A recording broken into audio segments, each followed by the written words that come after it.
We feel that we were incredibly fortunate to be awarded the survey of the Chalky Preservation Inlets. It is essentially one of the most beautiful parts of New Zealand and indeed the world. In mid-2013, IXSurvey was awarded a large survey contract by Land Information New Zealand to undertake a Multibeam Echosounder survey of the Chalky and Preservation Inlets.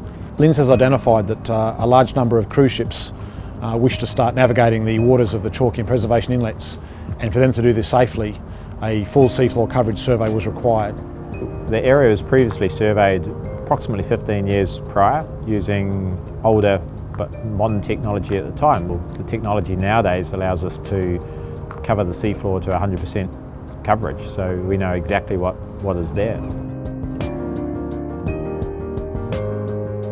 In December of 2013, we mobilised a small team to undertake some geodetics and tidal infrastructure establishment in the Chalky and Preservation Inlets area. There are a lot of unsurveyed areas within that actual brief, areas which the previous survey had never actually achieved. So we needed the right vessels to get in there and to complete the job, and we believe that the two-vessel solution which we selected was ideal. The project presented a number of challenges. Extremely remote area, so there was no fuel, no stores, so we had to tackle that in the right way. Incredibly remote. The area has no logistics whatsoever. There's no road, there's no rail, there's no airport.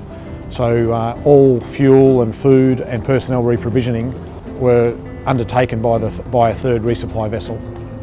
One of the other challenges of the project was sound velocity and the freshwater impact on sound velocity. So Fiordland has a lot of rainfall, up to about 8 metres of rainfall a year, I think, and what that does is provide a freshwater layer sitting on top of this salt water. In order to combat the freshwater layer, it was decided that an automated sound velocity profiling system would be fitted to each vessel to reduce the amount of downtime required on a daily basis to undertake sound velocity profiles. The other benefit of it was that because we didn't have to stop, we could conduct more sound velocity dips if we thought we needed them. It was just a matter of going out, activating the sensor, capturing the data and storing that away for later post-processing. So the use of these automated profiling systems allowed us to undertake the survey for a lesser cost than we would have otherwise been able to achieve.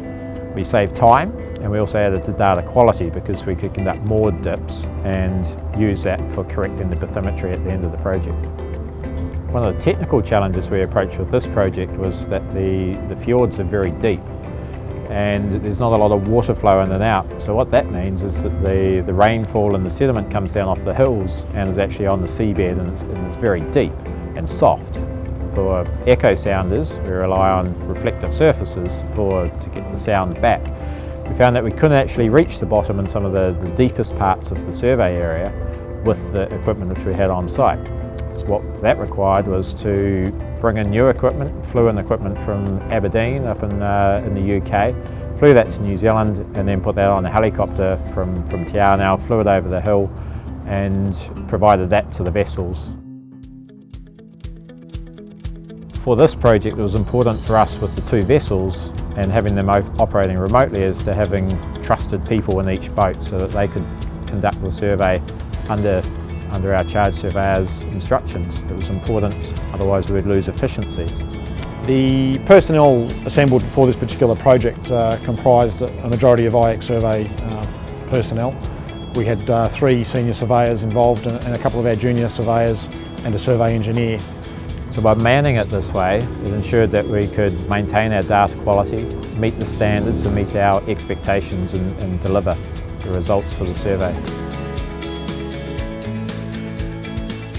The survey posed a number of significant challenges, both logistic and operational, and through good planning, excellent people and good equipment, we were able to meet all of these challenges and gather an exceptionally high quality data set. The survey took approximately 45 days to complete, and in that time each vessel surveyed a combined 4,000 line miles. The Chalky and Preservation Inlet survey was last surveyed by the New Zealand Navy using traditional technology such as single beam echosounder sonar. And this means that they're not actually insonifying the seafloor between the lines navigated with the survey ship.